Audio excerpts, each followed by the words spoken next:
नमस्कार, आप देख रहे हैं इंडिया न्यूज हरियाणा और मैं हूं आपके साथ आयुष चित्रांश। चलिए अब शुरुआत करते हैं फटाफट खबरों की।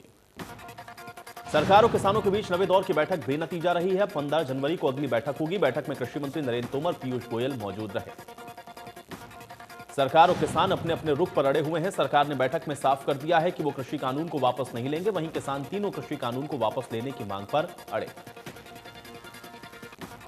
बैठक के बाद कृषि मंत्री नरेंद्र तोमर ने कहा कि उम्मीद है कि अगली बैठक में हल निकलेगा। ठंड का मौसम है, किसान जल्द आंदोलन खत्म करें।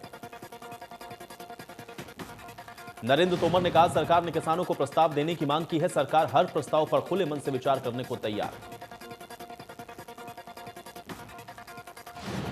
बैठक में सरकार ने किसानों को कमेटी बनाने का प्रस्ताव दिया। बैठक के बाद किसान नेता ने कहा, कृषि कानून किसान विरोधी हैं। 11 जनवरी को किसान संगठनों की बैठक होगी। सरकार के साथ जारी बैठक में किसान नेता बलवंत सिंह ने एक नोट लिखा। सरकार से नाराज दिख रहे बलवंत सिंह ने लिखा, या मरेंगे या जीतेंगे। किसानों के मुद्दे पर बोलते हुए सीएम मनोहर लाल ने कहा कि किसानों की जो बातें हैं उन्हें मानकर कुछ ऐसा रास्ता निकाला जाए जो किसानों के हित में ही हो। सीएम मनोहर लाल ने किसानों से अपील की कि सरकार किसानों के हित में काम कर रही है। उन्होंने उम्मीद जताई कि बातचीत में समाधान आगे भी निकलेगा। किसान आंदोलन के मुद्दे को लेकर के गृह मंत्री अमित शाह से मिले मुख्यमंत्री मनोहर लाल, कहा अगली बैठक में समाधान की उम्मीद।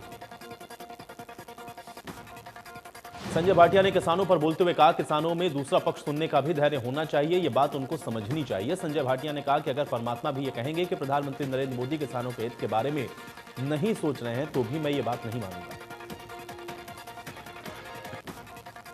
भूपेंद्र सिंह हुड्डा ने दावा किया कि कांग्रेस की सरकार बनते ही काले कृषि कानून को रद्द किया जाएगा। हमारे देश का किसान सड़कों पर बैठा है, सरकार उस पर ध्यान नहीं दे रही। भाजपाइयों के द्वारा लिंक नहर मसले पर किए जा रहे धरना कार्यक्रम पर हुड्डा ने कहा कि एसवाईएल पर बीजेपी केवल और केवल लोगों का ध्यान भटकाना चाहती है। बीजेपी नेताओं को यह पता होना चाहिए कि हरियाणा और केंद्र में बीजेपी की सरकार है तो खुदवाई क्यों नहीं करवाती।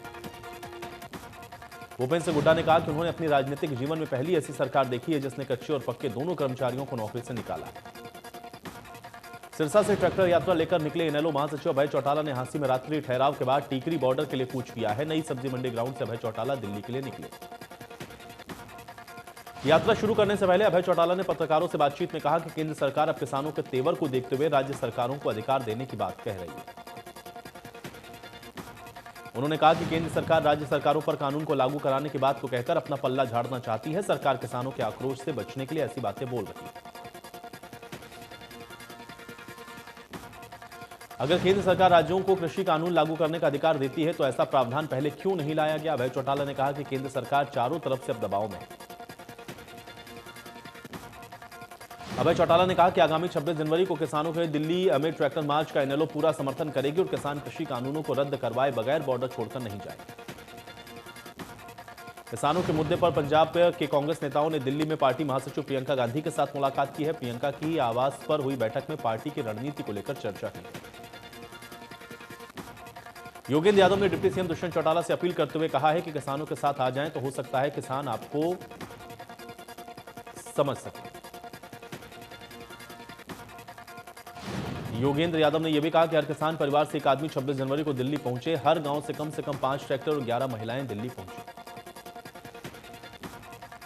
हरियाणा कांग्रेस अध्यक्ष कुमारी सैलजा ने किसान आंदोलन पर सरकार को घेरा। 45 दिनों से हमारे किसान सड़कों पर ठंड और बारिश में बैठे हैं, लेकिन सरकार सिर्फ अपने पूंजीपति दोस्तों की परवाह कर रही है। सैलजा ने कहा कि कांग्रेस पार्टी की यह मांग है कि सरकार किसानों की मांग पर तुरंत ध्यान दे, तीनों काले कानून को वापस ले। अंबाला स्थित बिग बाजार के बाहर किसान 3 कानूनों के खिलाफ धरने पर बैठ गए हैं। इस कारण बिग बाजार कई दिनों से बंद है। घरौंडा के गांव कैमला के लोगों ने बीजेपी की किसान महापंचायत का विरोध करने का ऐलान किया है। किसान आंदोलन का समर्थन कर रहे लोगों ने गांव में होने वाली महापंचायत को लेकर नाराजगी जताई।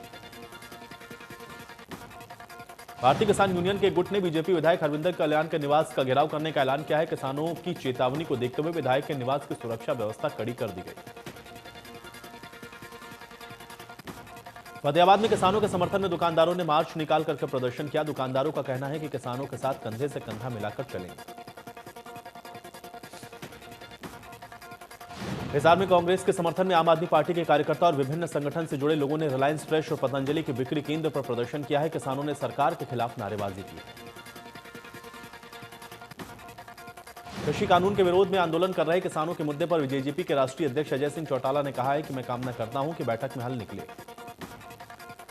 उन्होंने कहा कि किसानों को अपनी जिद छोड़नी चाहिए, सरकार ने अपनी जिद छोड़ दी है। अजय चौटाला ने यह भी कहा कि सरकार कानून में संशोधन तक के लिए तैयार है।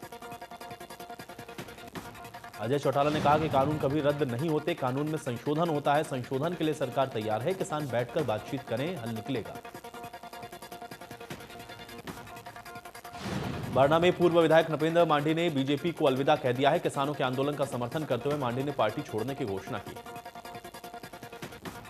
गुरुग्राम दौरे के दूसरे दिन सीएम मनोहर लाल ने गुरुग्राम यूनिवर्सिटी के मास्टर प्लान का अनावरण किया है। सेक्टर 85 में बन रही यूनिवर्सिटी गणेश आकार की होगी। यूनिवर्सिटी में पीएचडी प्रोग्राम की भी शुरुआत हो गई।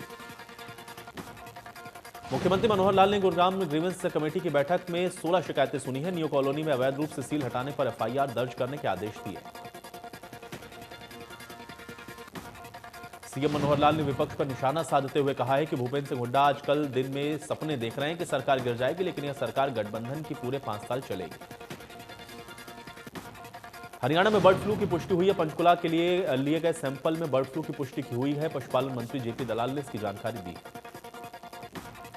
जेपी दलाल ने कहा है कि बर्ड फ्लू की आशंका के बाद विभाग सक्रिय हो गया था। तुरंत पंचकुला में सैंपल लिए, इसमें से 3 सैंपल भोपाल भेजे गए हैं। सिद्धार्थ पोल्ट्री फार्म रायपुर रानी का सैंपल पॉजिटिव पाया गया। जेपी दलाल ने कहा कि यह फ्लू हालांकि कम घातक है। सैंपल आने के बाद 1 किलोमीटर के दायरे के सभी पोल्ट्री फार्म्स को मारा जाएगा। इसके साथ ही 10 किलोमीटर तक के पोल्ट्री फार्म्स में निगरानी रखी जाएगी।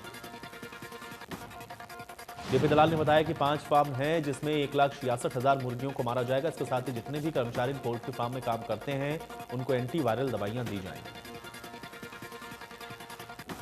पंचकुला के रायपुर रानी स्थित सामुदायिक स्वास्थ्य केंद्र पहुंचे स्वास्थ्य विभाग की टीम। हाई रिस्क एरिया के 3 किलोमीटर के दायरे में किया जा रहा है survey. Senior medical officer Saroj Agarwal ने बताया कि बर्ड फ्लू को लेकर स्वास्थ्य विभाग अलर्ट पर है। स्वास्थ्य केंद्र रायपुर रानी में 5 बेड का आइसोलेशन वार्ड बनाया गया है। इसके साथ ही जिन पोल्ट्री फार्म में ज्यादा मुर्गियां मरी हुई उनके 3 किलोमीटर के दायरे में सभी ग्रामीणों के स्वास्थ्य की जांच होगी। अंबाला छावनी नगर परिषद के चुनावों की जल्द घोषणा हो सकती है। इससे पहले अंबाला छावनी नगर परिषद का भवन तोड़कर यहां पर मल्टीप्लेक्स एंड फूड कोर्ट बनाने का प्रस्ताव अधिकारियों ने सरकार को भेजा।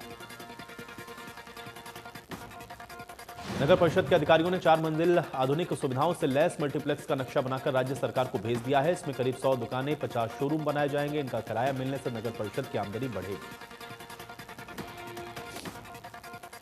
पूंडरी में पुजारी पर लुधियाना की एक महिला ने रेप का आरोप लगाया है। आरोपों के मुताबिक महिला मंदिर में पूजा करने के लिए गई। इस दौरान पुजारी समेत 4 लोगों ने इस वारदात को अंजाम दिया। महिला ने आरोप लगाया कि प्रसाद में नशीला पदार्थ मिलाकर उसको खिलाया गया है। मामले में पुलिस ने केस दर्ज करके जांच शुरू कर दी है। जल्द ही आरोपियों को गिरफ्तार करने का दावा किया जा रहा है। भिवानी के गांव प्रहलादगढ़ के पास ट्रक और स्कूटी की टक्कर हो गई। हादसे में एक युवक की मौत हो गई है, वहीं एक युवती इसमें गंभीर रूप से घायल है। दोनों को दादरी किसी काम से निकले थे। दोनों भाई भिवानी दादरी रोड पर प्रहलादगढ़ के पास ही पहुंचे थे। गलत साइड से आ रहे एक ट्रक से अधिक धुंध होने के चलते उनकी टक्कर हो गई है। घटना के बाद ट्रक चालक ट्रक को लेकर मौके से फरार हो गया। ग्राम सचिव पद की परीक्षा को लेकर रेवाड़ी में सभी तैयारियां पूरी कर ली गई हैं। परीक्षा केंद्र पर रहेगी रैपिड रिस्पांस टीम की तैनाती। जिले में 30 परीक्षा केंद्र पर 16 मजिस्ट्रेट नियुक्त किए गए हैं। सभी परीक्षार्थियों को कोविड-19 महामारी गाइडलाइन का पालन करना होगा। सिरसा के उपायुक्त प्रदीप कुमार ने कहा है कि 9 और 10 जनवरी को आयोजित होने वाली ग्राम सचिव की परीक्षाओं को नकल रहित, पारदर्शी, पूर्ण और शांतिपूर्ण ढंग से संपन्न करवाने के लिए सभी पुख्ता इंतजाम किए गए। सभी परीक्षा केंद्रों में सीसीटीवी कैमरे, जैमर और बायोमेट्रिक सिस्टम की व्यवस्था की गई है। परीक्षा के दौरान कोविड-19 के तहत नियमों की पालना की जाएगी। करनाल में स्वामी ज्ञानानंद जी महाराज और अयोध्या से संत धर्मदेव ने प्रेस कॉन्फ्रेंस करके कहा 2024 में अयोध्या में श्री राम मंदिर जो कि दुनिया का सबसे भव्य मंदिर बनेगा, इसके लिए अभियान शुरू किया गया है। सभी लोग दिल खोलकर सहयोग करें। कैथल के प्रेमपुरा में मैरिज पैलेस में अंग्रेजी शराब की 66 पेटी और बियर की 29 पेटियां बरामद की गई हैं। भारी मात्रा में शराब के साथ एक शख्स को गिरफ्तार किया गया। आरोपी ने पुलिस को बताया कि मैरिज पैलेस के कमरे में शराब और बियर की काफी बोतलें रखी हुई हैं। तलाशी के दौरान कमरे से अंग्रेजी शराब की 66 पेटी और बियर की 29 पेटियां मिली हैं। पुलिस ने आरोपी को मुकदमा दर्ज करके जांच शुरू कर दी। जिला शिक्षा एवं प्रशिक्षण संस्थान में जेबीटी कोर्स जल्द शुरू किया जाएगा। विधायक सुभाष सुधा ने जल्द ही इसके शुरू होने का आश्वासन दिया। सिरसा के गांव शेरपुरा में कुछ युवा किसानों ने अनोखा प्रदर्शन करके केंद्र सरकार के खिलाफ प्रदर्शन किया है। युवा किसान हल को कंधे पर लेकर दिल्ली की तरफ कूच कर रहे हैं। किसान कांवड़ की तरह हल को कंधे पर लेकर दौड़ते हुए नजर आए हैं। इस मौके पर किसानों ने किसान एकता के नारे भी लगाए। फतेहाबाद के मॉडल टाउन इलाके में रेहड़ी संचालकों से रिश्वत मांगने का मामला सामने आया है। नगर परिषद के सफाई दरोगा ईश्वर शर्मा के खिलाफ शिकायत लेकर रेहड़ी संचालक लघु सचिवालय पहुंचे। शिकायत की भनक लगने पर रेहड़ी संचालक के बीच सफाई दरोगा ईश्वर शर्मा लघु सचिवालय में पहुंचे। सफाई दरोगा ने रेहड़ी संचालकों से माफी मांग ली। इसके बाद मामला शांत हुआ। भिवानी के कुछ किसान पावर ग्रिड से अपनी जमीन के मुआवजे को लेकर प्रदर्शन कर रहे हैं। किसानों का आरोप है कि आधे आधे एकड़ में लगने वाले बिजली के पोल लगने से वो बर्बाद हो रहे हैं। 1 रुपए भी उनको मुआवजा नहीं दिया गया। कैथल सीआईए पुलिस ने एक शख्स को 2 किलो गांजा और 250 ग्राम अफीम के साथ गिरफ्तार किया है। आरोपी की पहचान अगनौली निवासी बिंदर के तौर पर हुई है। बल्लभगढ़ की शिव कॉलोनी तिगांव रोड पर नगर निगम के तोड़फोड़ दस्ते ने सरकारी जमीन पर बनी कई दुकान और मकान को तोड़ दिया है। पुलिस बल की मौजूदगी में जमीन को खाली किया गया। प्रदेश भर में 1ली से 8वीं तक के स्कूल बंद करने के आदेश को धत्ता बताकर स्कूल चला रहे प्लेवे स्कूल संचालक। कुंगड़ गांव में बंद कमरे में चलाई जा रही है क्लास। बचपन स्कूल के तहत एक मकान में बच्चों की क्लास लगाई जा रही है। छोटे कमरे में 60 बच्चों को भरा गया है। मामला सामने आने के बाद विभाग से अधिकारी पहुंचे हैं। इसके बाद बच्चों को घर भेज दिया गया। कुरुक्षेत्र विश्वविद्यालय में ऑनलाइन क्लासेस में ब्लू फिल्म चलने से हड़कंप मच गया है। प्रशासन ने जांच के आदेश दिए। कुरुक्षेत्र यूनिवर्सिटी की मास्टर ऑफ सोशल वर्क की ऑनलाइन क्लास के दौरान यह शर्मनाक घटना घटित हुई है। इससे पहले इसी विभाग की ऑनलाइन क्लास के दौरान गाली गलौच और गाने के वीडियो भी चल चुके हैं। धनबाद के खोरी गांव से मांडी खेड़ा की गांव की तरफ रेत की अवैध ढुलाई में लगे ट्रैक्टर के चपेट में आने से एक बच्चे की मौत हो गई है। पुलिस ने शव को पोस्टमार्टम कराकर परिजनों के हवाले कर दिया है। आरोपी ट्रैक्टर चालक की तलाश जारी है। पहाड़ से रेत की अवैध ढुलाई करने वाले ट्रैक्टर चालक को बड़ी तेज रफ्तार से यहां पर गुजरते हैं। इससे हादसे का अंदेशा हमेशा बना रहता है। एएसआई ने कहा है कि मुकदमा दर्ज किया गया है। करनाल के सेक्टर 8 में एक राइस मिल के मालिक के घर पर चली गोलियों की गुत्थी को पुलिस ने सुलझा दिया है। पुलिस ने 3 आरोपियों को गिरफ्तार किया है। पुलिस के मुताबिक जांच में सामने आया है कि मामला पैसे के लेन देन से जुड़ा हुआ था, इसलिए आरोपियों ने वारदात को अंजाम दिया है। दरअसल कार में सवार 3 लड़कों ने 4 जनवरी को फायरिंग की वारदात को अंजाम दिया। पुलिस के मुताबिक बदमाशों के पास से 2 अवैध देसी पिस्तौल बरामद हुई हैं। बदमाशों ने राइस मिलर के घर पर 16 गोलियां चलाई थी। सीआईए ने गाड़ी को भी बरामद किया। कैथल के पाटवल रोड पे ड्रेन पुल के आगे वाहनों की चेकिंग कर रही यातायात पुलिस के लिए सब इंस्पेक्टर को कार चालक ने टक्कर मार दी है। इसके बाद आरोपी कार चालक मौके से फरार हो गया। हादसे में सब इंस्पेक्टर गंभीर रूप से घायल हो गया। इसके बाद उनको शाह अस्पताल में भर्ती करवाया गया है। हादसे में बाकी कर्मचारी बाल बाल बचे हैं। सूचना के बाद पुलिस अधिकारी मौके पर पहुंचे हैं। मामले में केस दर्ज किया गया। सिरसा में एक नौजवान युवक भोटवाला गांव से किसानों का झंडा लेकर उल्टा चलकर दिल्ली की ओर रवाना हुआ है। युवक ने किसान आंदोलन को अपना समर्थन दिया। युवक ने कहा है कि सरकार किसानों की मांगों को माने। इससे पहले यही युवक पुलवामा कांड के समय शहीद हुए जवानों के लिए करीब 312 किलोमीटर उल्टा चला था। हादसे में कैंसर जैसी बीमारियों से ग्रस्त व्यक्तियों का बीमा करवाकर लाखों रुपए के क्लेम हड़पने वाले बड़े गिरोह का पर्दाफाश हुआ है। हादसे पुलिस ने 8 व्यक्तियों के खिलाफ एफआईआर दर्ज की। एचडीएफसी जनरल इंश्योरेंस के इन्वेस्टिगेशन मैनेजर की शिकायत पर यह मामला दर्ज किया गया है। करोड़ों के फर्जी क्लेम हड़पने के मामले में हिसार के एक वकील और हांसी सिविल अस्पताल के डॉक्टर का नाम सामने आया। करनाल के कैमला गांव में हरियाणा के मुख्यमंत्री मनोहर लाल पहुंचेंगे। इसी को लेकर के लोकसभा सांसद संजय भाटिया ने कार्यकर्ताओं को ज्यादा से ज्यादा संख्या में पहुंचने का आह्वान किया। जाखल में करोड़ों रुपए की लागत से सीवरेज लाइन बिछाने का कार्य पिछले करीब 3 महीने से चल रहा है। जाखल कासमपुर रोड पर करीब आधा किलोमीटर की सीवरेज लाइन में 3 महीने खत्म हो गए। सोनीपत एसटीएफ ने रमन शर्मा नाम के एक शख्स को गिरफ्तार किया है, जो कि पंजाब के जीरकपुर का रहने वाला है। इसने पुलिसकर्मियों से 10,000 रुपए की रिश्वत जाली वेरिफिकेशन करवाने के लिए ली। इस पूरे गिरोह का सरगना अरविंद नाम का शख्स अभी फरार है। बताया जा रहा है कि अरविंद अपराधियों से नकली पासपोर्ट बनवाने के लिए 5 लाख रुपए की रिश्वत लेता था। फरीदाबाद में रेजिडेंट सोसाइटी की आरडब्ल्यूए की दबंगई का मामला सामने आया है। बिजली का मीटर बदलवाने को लेकर के रेजिडेंट से मारपीट की गई है। पीड़ित का आरोप है कि आरडब्ल्यूए के प्रेसिडेंट ने बाउंसर के साथ मिलकर गुंडागर्दी की। सीनियर सिटीजन और महिलाओं से भी मारपीट के आरोप हैं। वीडियो में कुछ लोग डंडों के साथ दिख रहे हैं। यह मामला ग्रेटर फरीदाबाद के सेक्टर 89 पीयूष हाइट सोसाइटी का है। जींद में इंसानियत एक बार फिर से शर्मसार हो गई है, जहां पर एक मंदबुद्धि लड़की के साथ रेप का मामला सामने आया है। गांव के एक लड़के ने लड़की को मंदिर में ले जाकर उसके साथ रेप किया। लड़की के साथ मौजूद बच्चों ने आरोपियों की शिनाख्त की है। बच्चों ने परिवार वालों को घटना की सूचना दी है। महिला पुलिस ने पीड़ित लड़की के बयान पर आरोपी के खिलाफ मामला दर्ज किया। 1 करोड़ की घूसकांड के मामले में विजिलेंस ने फार्म हाउस मालिक को गिरफ्तार किया है। शिकायतकर्ता को 2 दिन फार्म हाउस पर रहकर उसके साथ बुरी तरह से मारपीट की गई थी। खिड़कीदौला थाने में एसएचओ विशाल और उसके अन्य पुलिसकर्मी साथियों के द्वारा लगातार 2 दिन तक मारपीट करने के बाद 1 करोड़ रुपए में पीड़ित को छोड़ने का सौदा हुआ। एक्ट्रेस कंगना रनौत पे बॉलीवुड में अपने ट्वीट्स के जरिए नफरत फैलाने के आरोप लगे हैं। कास्टिंग डायरेक्टर साहिल सईद ने उन पर हिंदू मुस्लिम के नाम पे माहौल बिगाड़ने का आरोप लगाया। बांदा कोर्ट के आदेश पर बांदा पुलिस स्टेशन में दर्ज मामले में राजद्रोह की आरोपी बॉलीवुड अभिनेत्री कंगना रनौत और उनकी बहन रंगोली चंदेल को मुंबई पुलिस के सामने पहुंची। मुंबई हमले के मास्टरमाइंड आतंकी ज़कीउर रहमान लखवी को पाकिस्तान की अदालत ने 15 साल की सजा सुनाई है। यह सजा टेरर फाइनेंसिंग के मामले में सुनाई गई।